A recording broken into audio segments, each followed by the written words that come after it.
All right, guys, welcome back to the Be Lead, Be Real, Be Bold podcast. In my home today, I'm blessed and honored to have the hosts of the Mile High Mess podcast, Shelby and Katy. Hello. What's going on today, girls? Not much. It's been, well, should I just be completely honest? Just go. It's been a hell of a couple days for me. My girlfriend and I broke up and I'm beside myself, so I'm sorry if I'm a little somber, but... No, I'm so sorry to hear that. Yeah, it's been tough. I mean, I don't think I've ever had a real heartbreak before, so it's like very new for me, but it's kind of, I don't know, like I cried today at Soul Cycle. It's like nice to like actually feel. Mm-hmm. So I'm trying to be optimistic about that, but it's been tough. Sure. Yeah. Why did you choose to power through and like, we could have rescheduled, you know? Oh, because I mean, I think that you can't stop your life. I mean, it's important to grieve and be upset, and I have, ask her, you know, I was bawling 2 hours ago at her place, but I don't think that it's productive to just totally let go of everything else. Like, life has to go on, and I can still do things with my heart broken. I know eventually I won't feel this way, but yeah, I mean, I'm happy to be here. I'm glad we're doing this. Sure. Yeah. Okay. Is Katy the first person that you turn to in times like this? Yeah. So how'd you guys meet? On that note. So, from my perspective, so we actually both worked at the same company. Our headquarters is in Cincinnati, which is where I moved here from. And Shelby was at the same office, so like we knew of each other, but we had never spoken or anything. I transferred out to the Denver office a couple years ago, and then she went and started the Detroit office, but same company. So, and then randomly I get a little, Shelby's head pops into the corner of my screen. What is she reaching out to me for? And she's like, hey, I heard that you made the move from Cincinnati to Denver and you love it out there, because we had a mutual friend in the Detroit office. Mm-hmm. We're both originally from Michigan too, which is weird. There's a lot of like parallels. Mm-hmm. So she reached out. She's like, I'm thinking of moving to Denver. How do you like it? What kind of stuff do you do out there? So we start talking about like what concerts, and we have the same music taste, and we just kind of became friends via Skype chat at work. Through the work functionality. Yeah. Okay. And then I think like after talking all day, every day, we exchanged phone numbers, and then we kind of did it off and on, and we started texting each other like after work hours, and just became like really good friends. And she came for a weekend to do some house hunting with her mom, and we met like in person and just like had a blast. It was like just this crazy soul connection right away. Mm-hmm. Yeah. And then when did you come to Denver? So I moved here 3 years ago, and that's when we met, obviously, and just like hit it off. Like we just became instant friends, you know, and you just find somebody that you really jive with right off the bat. So yeah, became good friends. And when I first moved out here, I think we were a little bit more reckless. We were younger. It was 3 years ago, over 3 years ago now, actually. But you know, we were doing the whole party scene on the weekends, Single, and yeah. The way the Mile High Mess came to be is, I don't know if you know, but the first Monday of the year is called Blue Monday. January I didn't 7th. know that. Yeah. Okay. The most depressed day of the year. It's Okay. not always on Yes. January 7th, though. I think it is. I think it changes. Oh yeah, it's the First Monday. Yeah, First right. Monday. Yeah, first Monday. Okay. So we, after like, you know, a long weekend of drinking and craziness, we were like, oh, we feel like crap, blah, blah, blah. Like, maybe this could be therapeutic if we like talk about how we're feeling and like our problems, and our life's pretty funny right now. I mean, we do the most ridiculous things. Like, let's podcast about it. Sure. So we Yeah, just and our friends would always be like, God, you two, like you come into work on Monday and you have these crazy stories, like you need to like have, people would say like, you need to have a show or something. Mm-hmm. And so we just thought, let's make one. Yeah. So what's the overall mission? What's the goal? What drives you guys to continue to do it? I think a lot of things, like from a selfish perspective, it's very therapeutic. Uh-huh. You know, just to be able to talk and hear yourself talk, because I'm not really one to do a lot of self-talk. No, she is, but I could probably use some in my life. But to actually just have a conversation, talk about how you're feeling, what you're going through, add some humor to it, because we try to be lighthearted, because I think that's the best way to get through life. Like, you know, I'm super down right now because I'm going through this breakup, but like to be able to laugh at things and kind of find common ground and relatability is therapeutic, and I think that people like listening to us. So yeah. And I think what keeps us going too is people reaching out saying, hey, I really related to when you guys were talking about this, or I was almost crashed my car because I was laughing so hard about Shelby's story with the whatever, and When she sharded in psycho class? yeah. Yeah. So we get really, All right, Sorry, I had to pull over during that one too. So Yeah, but we get like really good feedback, and it's so relatable because life is messy, and you know we all go through it in our different ways. But to be able to like have a community to come together and like laugh at ourselves, and then have other people share embarrassing moments, or you know, we call them mile high mess moments. Yeah, it's a fun way to like kind of therapeutically get through life's crap. Yeah. Go ahead. Oh no, just saying yeah. Yeah, what's the messiest story, either together or individually, you guys have maybe talked about on the podcast or experienced that you didn't throw out on the podcast? Good question. I mean, as like a whole, I would say, well, every day of my life is a fucking mess and always involves poop for some reason, which is so weird. Dog poop, my poop, I don't know. But I would say like the messiest thing that's actually like a little bit somber, but not anymore, is the fact that when we started the podcast, we were friends, then we fell in love and dated, and that fell apart, and we weren't friends, and then we became friends again, and then became best friends again and resumed the podcast. So I think the messiest thing is just like the rise and fall of the Mile High Mess podcast, but we're here the whole to thing. stay now. And it's been a mess from the beginning. It was Yeah. first our dating shenanigans, and then we stopped the podcast because we were kind of going through some stuff and didn't really feel comfortable advertising that. And then now And if you guys are holding back on the podcast, it kind of takes away from your overall mission and your purpose. Yeah, I mean, there's no point in putting out something that's not genuine and true to who you are, and that's kind of where we were.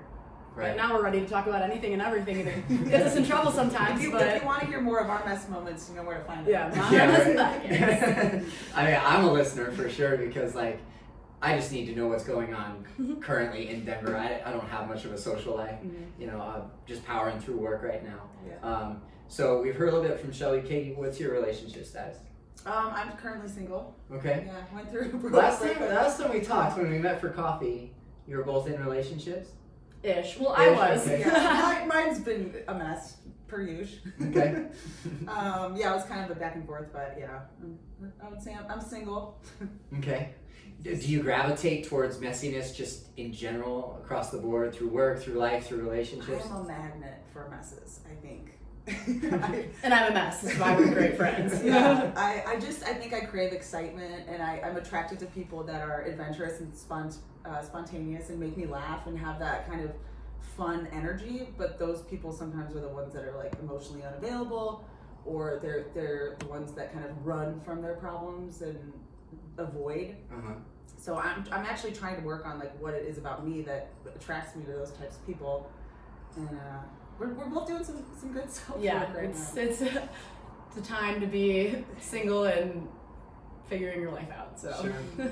I find that there's a period of grief. You mentioned that word. There's a grieving period that's necessary after a relationship ends. Yeah. Like take time for yourself, Yes. uncover what you learned through the process. It's not a loss, it's a lesson.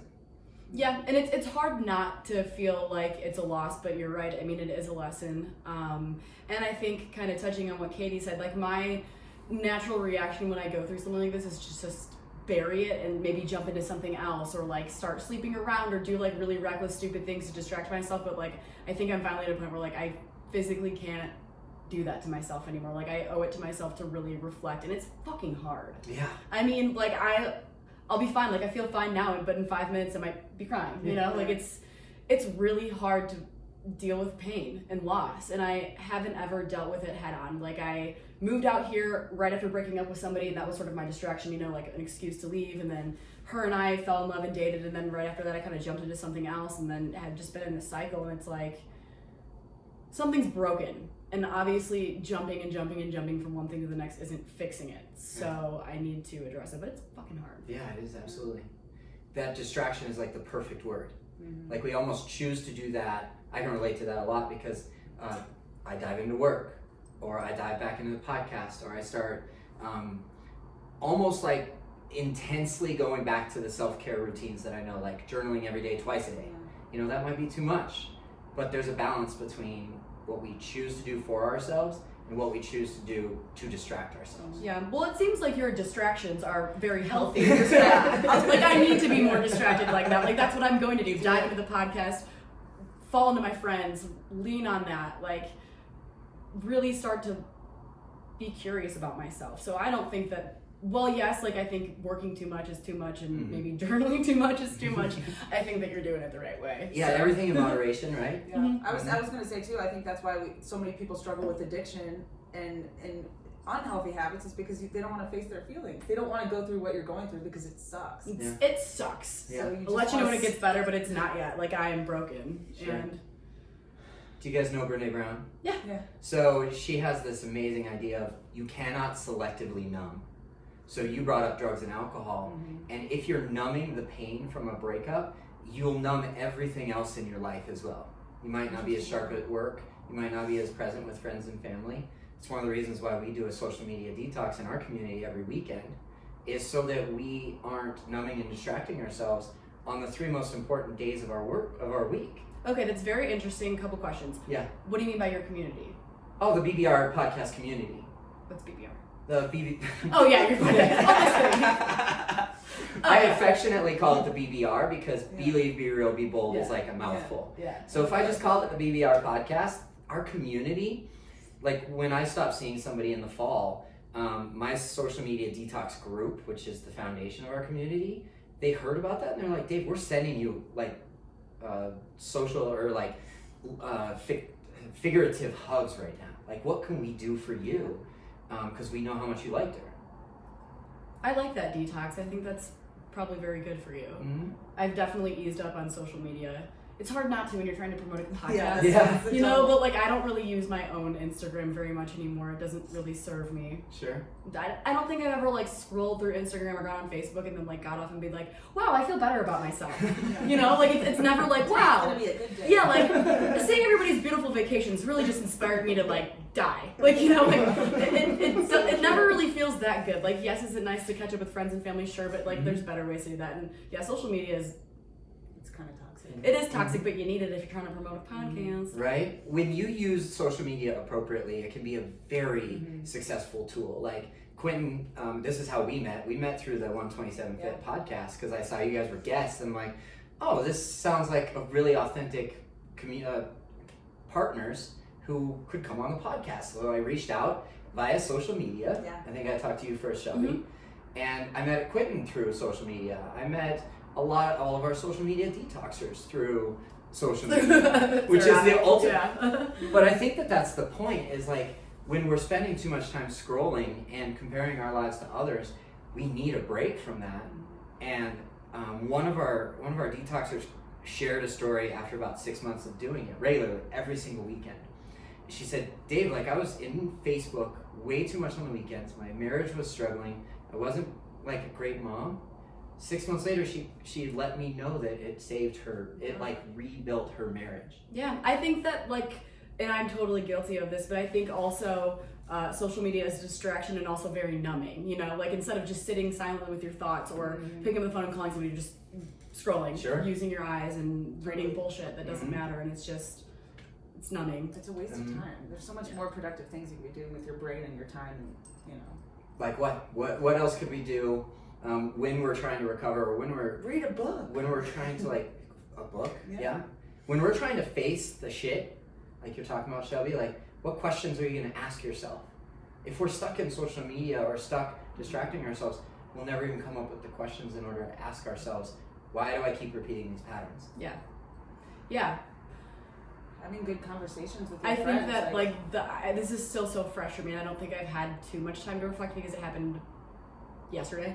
So yeah, it was yesterday. It feels like it's been 2 weeks. I know. It's been kind of headed in that direction, but something that like I'm doing that's so not who I used to be is talking about it with anybody who will listen. Like people at the bar last night. Like, how are you doing? I'm not just like, I'm good, how are you? I'm like, I'm fucking terrible, but I'm here. Like, we don't have to talk about this the whole time, but yeah, I'm heartbroken. I've never been through this before. It's really weird. I'm trying to navigate these waters and I'm broken, but here I am. And like, people have been so kind to me and like, it's been really helpful. Like actually opening up and like, I've been so closed off in my life sometimes and so out of touch with my feelings and letting people know how I'm feeling. And I think that like in a way, even me telling her how I feel like helps her in a way. Like knowing that, because we all go through this shit. Yeah, we've all been that there. we're not like alone. You've gone through a heartbreak. I've gone through several. Tens of hundreds of heartbreaks. I mean, it depends on how much you want to put weight to it, right? And some are worse than others. yeah, of course. Right. So a book is one way to distract ourselves in a healthy way. Like talking to your friends is another. Going on with your life is another. Anything else that comes to mind that like you could really use in your life right now? I mean, I'm always going to turn to fitness, but that's whether I'm good or bad. So Right. I don't really think that even counts for me anymore. It's like, oh, that's just part of my day. So Mm-hmm. I don't know, but if you have more ideas, please, I'm all Sure. ears. Sure. When we were talking about social media earlier, it brings me to like something I've been communicating to people a lot about recently. Is like what you put into your body is not just nutrition. It's what you digest on TV and digest through social media as well. So almost like a body cleanse, we can take a mind cleanse too, like a reset for our mind and our brain. Does that resonate? Yeah, I think I'm going to not check social media until like Tuesday now. Sounds like very refreshing. Yeah. Like I don't want to look at my girlfriend's Instagram, not that she's like active, my ex-girlfriend, but Sure. like I don't, yeah, no, it does resonate. Like I should be Especially- looking at things like this beautiful view or my friends or like, I think Shelby is also the kind of person, like, she's got this energy where you're like, go, go, go all the time, like, constantly need to be, like, stimulated and doing something and active. So I think it's extra good for you to just, like, take some time, like, with Shelby. yeah, Mm-hmm. Just Be be. kind of a distractor. I'm totally a distractor. You do that for other people, but what do you do for yourself? I distract for myself. When you were talking earlier, Katy, not to change subjects entirely, but we're both 8s on the Enneagram. So like when you're talking and you're sharing what you were sharing earlier, I'm like, check the box, check the box, check the box. What do you mean by check the box? So the language that she uses to like narrate her life or describe her life, those are the same words that I choose to use too, like dive into work or find something intense to do, or simply like a tendency for me is to be like, I'm good, I'm okay, I'm fine. And for me to heal, maybe grieve, is to do what you're doing and say, honestly, authentically, I'm not okay. But it's okay not to be okay. I know. And I definitely am learning that for the first time. Like anytime I've gone through a breakup or any loss, I've just quickly replaced it and proceeded on, but that's not serving me. So here we are. Yeah.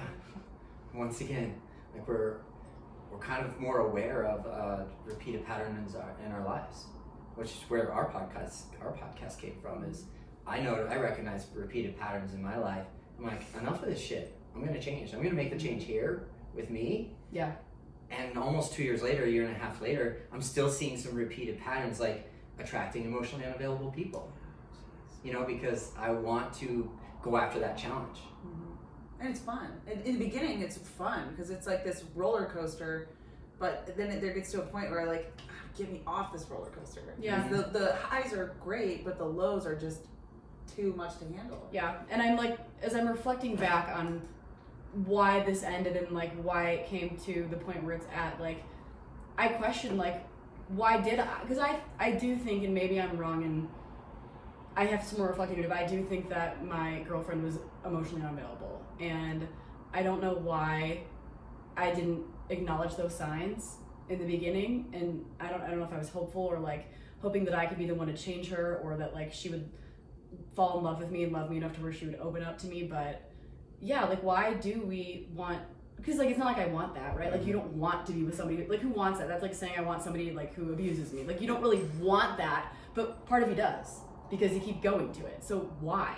I've always been told that it's because that means you're emotionally unavailable. So you go for people that are emotionally unavailable so that you don't have to feel.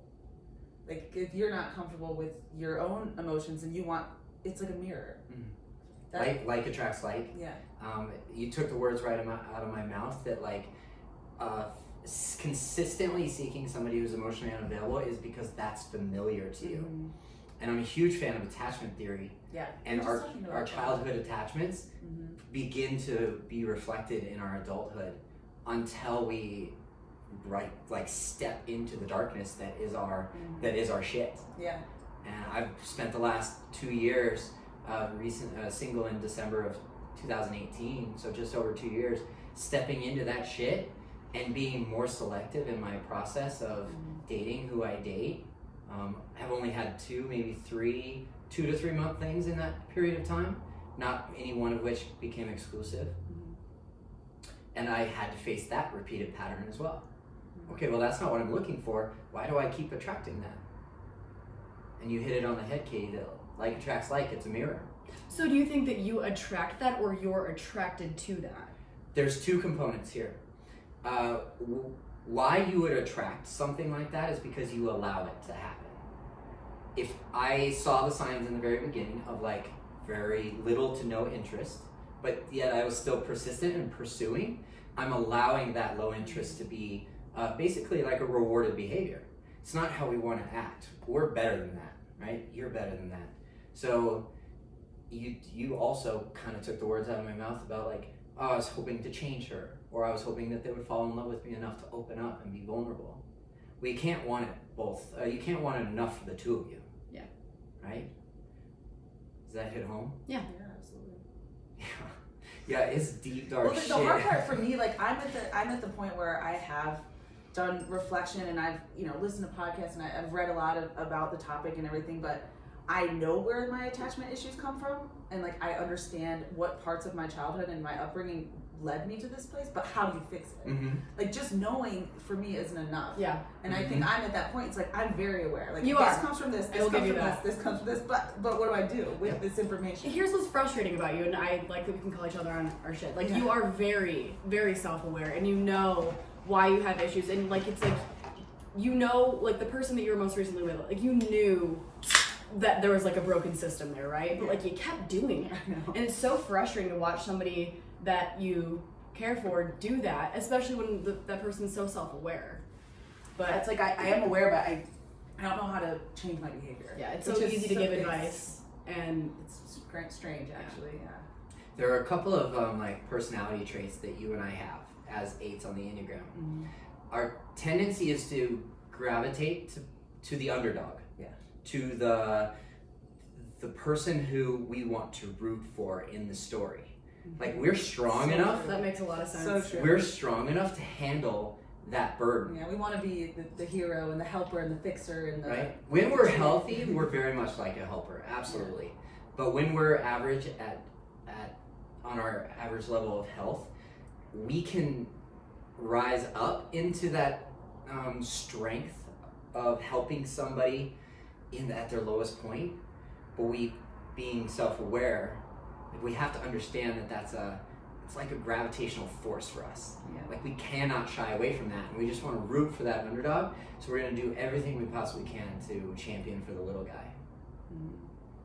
I wouldn't say like I date below me though, but well, you date people who are troubled, and you see this Troubled. potential in them, and like you want to, like he said, like fix them. Like I think that I'm kind of like that, and that's probably why you loved me, and I think that your ex is like that. And like you see somebody with like great potential who has like these amazing like ambitions and is smart and funny, but then like something about them is broken. you but, just like, need me to be your stable rock so that you can flourish. Yep. Or I want to be the one that like rises you to your full potential. And, Yeah. like we can do this together, and then we'll make a great team because you have all the creativity and the bravery and spontaneity that like maybe I don't have because I'm kind of a stable, more steady personality. But I also think it's exciting, and there's something about me and my personality. I've always been drawn to like kind of darker themes, like protagonist in a book that is very troubled. Like I love that. I read books about people are like, how are you not like super depressed? You watch The these music weird you listen movies, to? that sad music, like everything is kind of like troubled artists. You just strumming on the guitar and like poetic lyrics and dark books about troubled people. I just always am drawn to that because I find it interesting and fascinating, and like I want to explore their minds and like get in there. I find it very like I'm attracted to it. Thank you very much for sharing that, because that lands with me so much because we're so similar. And your question was, how do we fix that? So self-awareness is key. Once we become aware of this tendency where we would definitely gravitate to that person who has needs, like we can bear that burden, we're so strong, we can do that. What it comes down to is when we set boundaries for ourselves as a leader. The challenger is very much so a leader, but only when we are capable of stepping into it. And the role of a leader is to show the way and allow people to come into that space that we've made for them. Here's how we break the pattern. Is we create the space, but we have to actively see somebody step into it. We can't pull them in. Yeah. We can't draw them in physically or like with a little bit of coercion or with our strength or with our power. We can't do that. We as leaders need to create the space and see who steps up and joins us on this journey. Yeah, it's a nice way to put it. But like, I'm just trying to see what that would look like. Okay, let's talk about relationships for a little bit, right? A couple months down the road, you're beginning a new relationship and you see this amazing person across the table from you. You're enjoying yourselves, you're having a good time, you're feeling like this mutual attraction and mutual interest. Mm-hmm. Your opportunity at that time to set a healthy boundary is to have this bubble of like really, really safe behavior, not going in too fast, too soon. Yeah. Like, I'm an all in kind of a guy. All in or nothing, right? Dive right in. So the boundary comes with yourself of understanding that having the discipline to create this bubble in your world. Okay, what are my top 5 priorities? Is it work these hours per day? Or is it this much fitness in your life? Or is it, I can't give up jujitsu? You know, if somebody tries to come between me and jujitsu, this is a boundary that I can establish for myself. And I'm creating this leadership opportunity where like, no, I'm gonna lead my family, my little brood, my group. I'm gonna lead them to a healthy lifestyle through jujitsu. They don't have to participate in jujitsu, but they have to see me putting that as a top priority for my mental health, Right. physical, emotional, spiritual health. Because there's a spiritual component to the sport. Yeah. Very much so. If I'm not present on the mat, I get beat every time. Yeah. If I'm not physically prepared, emotionally prepared, mentally, I'll get beat every single time. And the people that I have in my very, very small community, they just need to observe that and see that and take the opportunity to step into that for themselves. Yeah. That's an example that I could use. Sure. Setting boundaries and sticking to those boundaries, and like sometimes here's the other thing that I do is I make excuses for people. Yeah. Well, he's like that because his dad was hard on him when he was a little kid. And I can make an exception because I'm intuitive and I get it. Like, but I then sometimes sabotage myself to make exceptions and excuses for other people's behavior because I can see where it came from. Mm-hmm. So it's almost like I have too much information and I need to just... Paralysis by analysis? Yeah, it's just like, stop.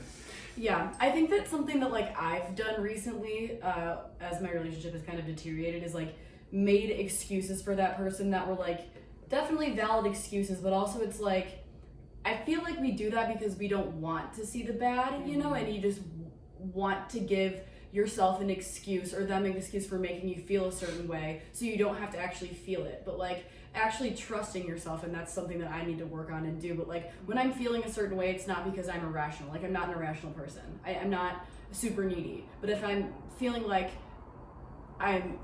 when I try to address something with somebody that I love and they make me feel irrational or make me feel needy or turn it around, it's like then I lose trust in myself. Like I'm not really listening to myself. Does that make sense? Yeah. Yeah, kind of losing your identity a little bit. Yeah, I think that's something that everybody goes through in a breakup. Like every time I actually have gone through a breakup, and this one's probably going to be the hardest, but like I felt like I lost a part of myself in that relationship, and it always comes back. But like for a while, you're just like, you feel like you lost part of yourself. Like part of me is less shiny, and like I feel more I think it's the worn opposite. down. I think sometimes you're with somebody that you'll realize that she was kind of dragging you down, and she was dulling your shininess.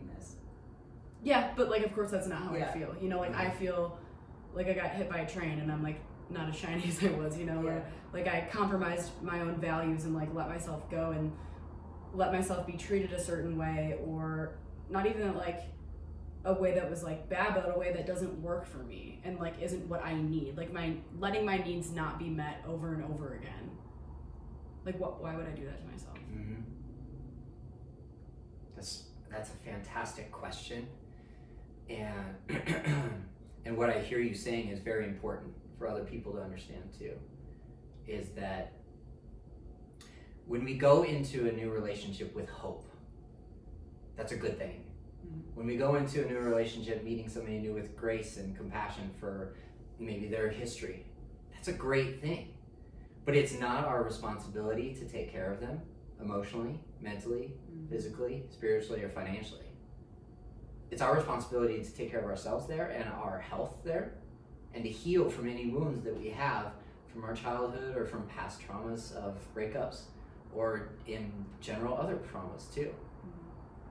It's not our responsibility that those things happen to us. The healing is our responsibility. Yeah. And your new partner in the future, that's their responsibility to take care of their healing. And how we break the pattern, I hope that that's the next question on our minds, is like, how do we break the pattern?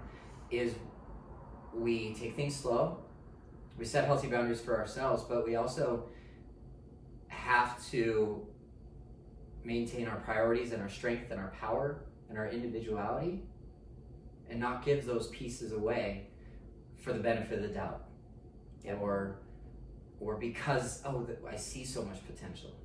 Everybody's got potential. It's their job to rise up to it. Yeah. Well, I think too, like a common theme, just talking about this kind of stuff with our friends and everything, is like the fear of being alone, and people will sacrifice parts of themselves or compromise pros and cons because they would rather have somebody and settle than to go through life without a partner. Okay. And I think that's like a big one too. I have friends that have been married and divorced because they settled, and I think that's like a huge thing among like our society right now because of the way that we are so individualized. Like, all three of us live alone. Is that like what we're supposed to do as people? Like, we need communities and like support, and I think that's why so many people just latch onto a partner that's not good for them, because you're in the same situation and you just would rather have somebody than nobody. Right. Yeah. But I think you're like right, like you do need a community, and like that's something that I want to keep working on, like being around my friends and like having relationships with people that are not romantic, and just like really being okay and like cultivating relationships that like aren't romantic. Yeah. Well, like being here. Perfect example. Yeah, of course. You mentioned something, and I kind of want to piggyback on that point you were making, is your needs being met. In our romantic relationships, not every single one of our needs can be met. Yeah. Which is why when we enter a new relationship, we have to continue to stay in touch with the friendships that we've built and the community that we build through our podcast or through those friendships. Because my friends can meet needs that my romantic partner can't. I don't live alone, I have a roommate. Oh, sorry. I'll introduce you guys as soon as the podcast is over, but I'm lucky to have that piece of the puzzle in my life, because I can come home on a Friday night and be present in my home and address that loneliness through a platonic male friendship. Like, Sam's probably one of the best people to come into my life in the last year, for a lot of different reasons. Now he's a jiu-jitsu teammate. Oh, cool. I interviewed a sex therapist from Boulder about 10 months ago, maybe a year ago, and we talked about needs being met. And we use jiu-jitsu as a physical need being met. Like, it's not a sexually physical contact. It is a physical contact at the base foundational need of it. I get some physical needs met there. Plus an intense sport that we gravitate to as challengers, as the 8. Yeah. That's interesting.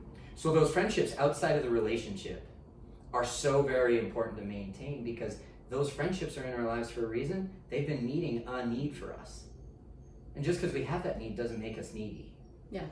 I had a really good friend at work, one of my coworkers, at my previous job, when Shelby and I were going through all of our shit. I remember something that she said, like, your partner doesn't have to be your everything. Like, my husband, he's great and he, adds so much value in my life, but if I want adventure, I call you, or I call my friend, or I call my sister. I think with us, we were so wrapped up in each other's lives. Like, Shelby was my best friend. She was like my partner. She was my, my TV watching buddy. We were just like, and then I was always afraid, like, I'm never gonna find, somebody that fills all of those needs. But she's like, you don't have to find one person to do that. That's why you have friends and siblings and a community. Yeah, it's a great point. So I thought that was a really good point. That she made. And I want to go even further too, because the question that I get asked a lot is, can exes be friends? And the correct answer is yes, no, and it depends, for sure. So true. And I'm not playing both sides of the fence here, but it's absolutely true. I am friends with some of my exes.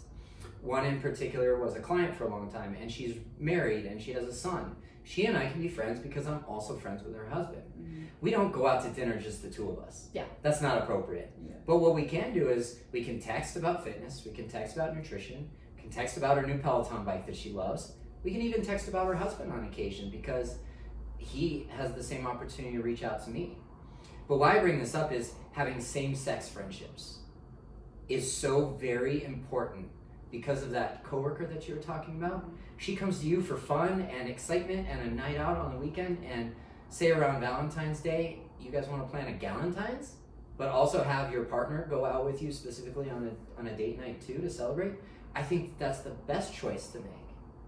And for a long time, I was lacking guy friends in my life. I left behind maybe all of my guys from my 20s and my early 30s because we just grew apart. So I needed new guy friends. Joined 2 men's groups, joined jiu-jitsu, and Sam is now, as a stranger coming into my living here, is now one of my better friends. Because I prioritized that need in my life. Mm-hmm. And I didn't go to my partner and I didn't say, you need to fulfill this need for me because it's a gap in my life. No, I did it for myself, by myself, while I was still searching for a partner to maybe, you said compartmentalize, right? To put into this section of my life and to talk about my needs that are in a relationship and say, can you do this with me? Right. Not for me. Can you do this life with me? Totally. And we even have different friends. Like we have the same friend group, and sometimes we have friends that we call when we want to just like drink wine on the couch and cry, or bake cookies with her at Christmas time. And then we have friends that are like, I need a wild night out, and we have different friends Totally. to fill different needs, which is it's cool. So I think to put all those expectations on your partner just isn't really fair. Mm-hmm. It's not fair to you, and it's not fair to them. It's just not realistic. Because we're not going to have our expectations met. Mm-hmm. That's really lofty expectations. The bare minimum expectation that I've uncovered from, say, that relationship in the fall is the expectation that I will be treated as a high-value individual by my partner. Mm-hmm. There's a lot of ways to go about that. The expectation is not, I need 3 nights out a week. I need 2 nights in a week. That's not the expectation.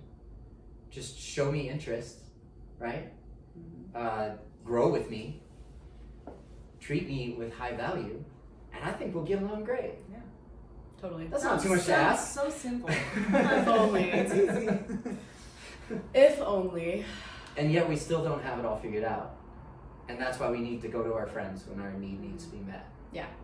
That's why we need to go to a counselor when that need needs to be met. You know, I sought out a counselor for 20 months. Sometimes it was weekly, sometimes it was every other week, sometimes it was once a month. Mm-hmm. Whatever I needed. I didn't go to my partner and say, here's my burden on you. Right. It kind of looks like you are strong enough to carry that right now. You never know. Maybe they're just saying, no, I'm okay, I'm fine. But in reality, they're not.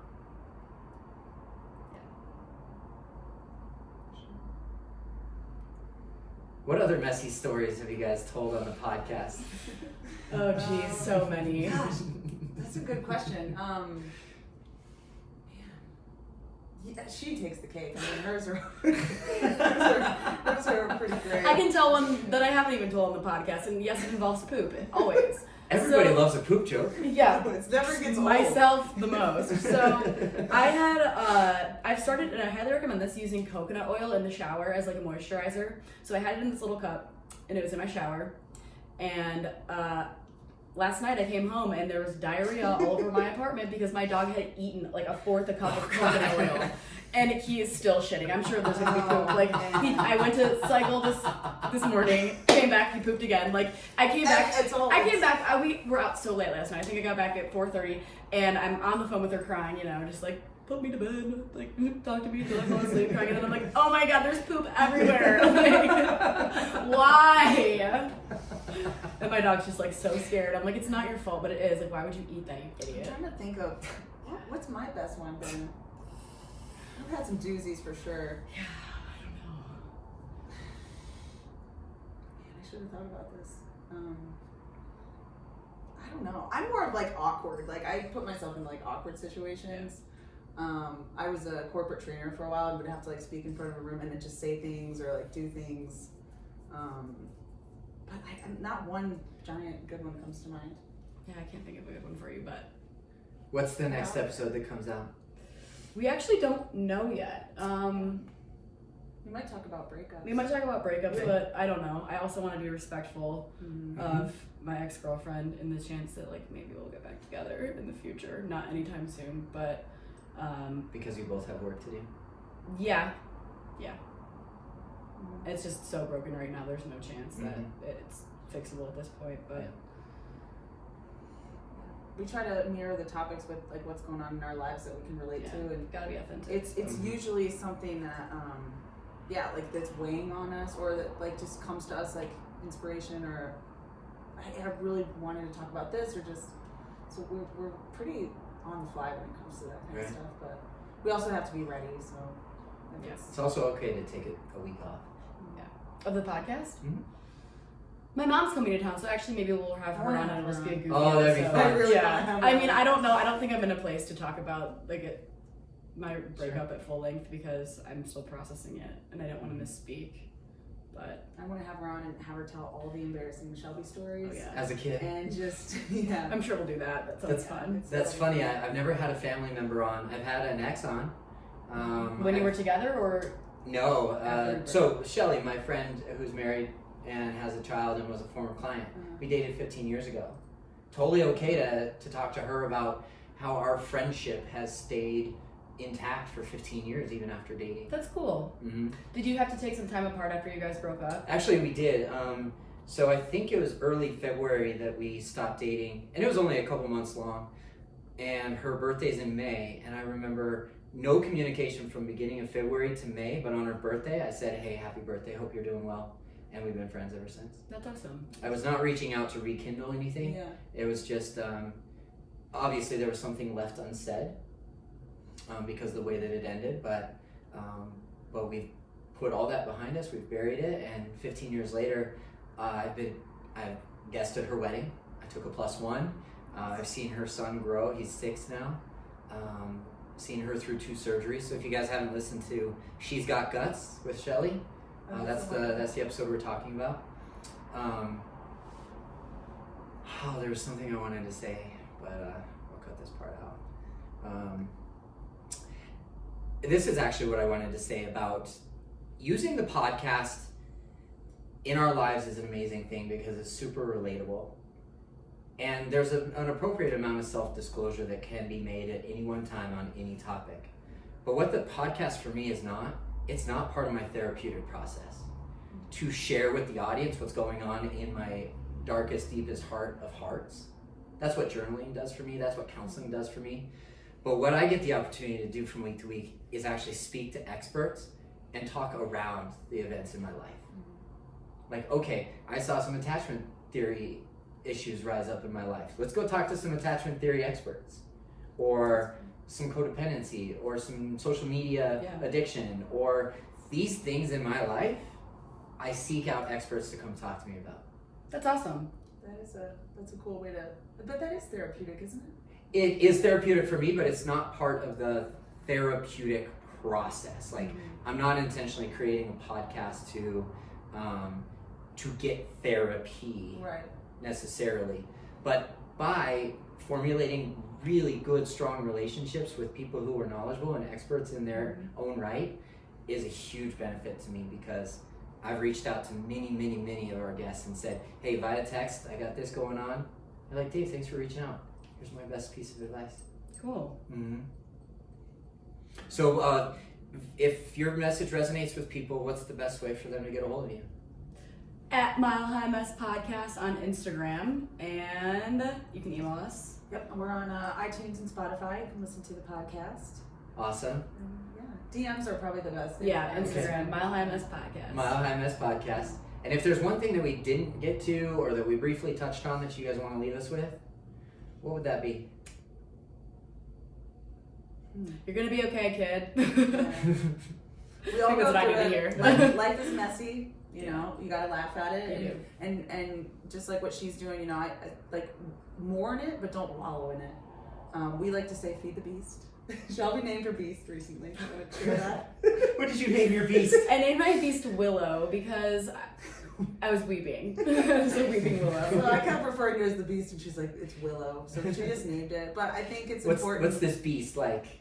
So feeding the beast is like when you are in a place, much like I am right now, and you're so upset you just have to face it head on and like address it, like cry, eat ice cream, like get it out.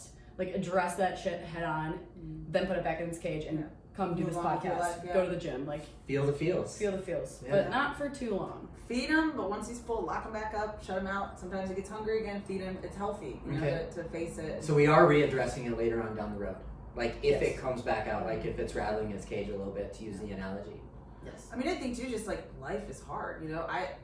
I feed my beast probably once a month at least. Whatever, you know. Sometimes I feed it with relationship bullshit, and sometimes I feed it with like work or fighting with friends or like family stuff. You know, I think it's just important to like let it out and like deal with it, but then lock it up and move on with your life, and don't like carry it with you, you know, to work and in other relationships.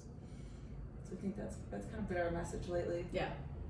Well, very well said. What do you say in the next 6 to 12 months we catch up again and we see where each other is at? Yeah, that'd be great. Yeah, that'd be Okay. cool. All right, guys. I love that. Thanks a bunch. Thank you. Thank you.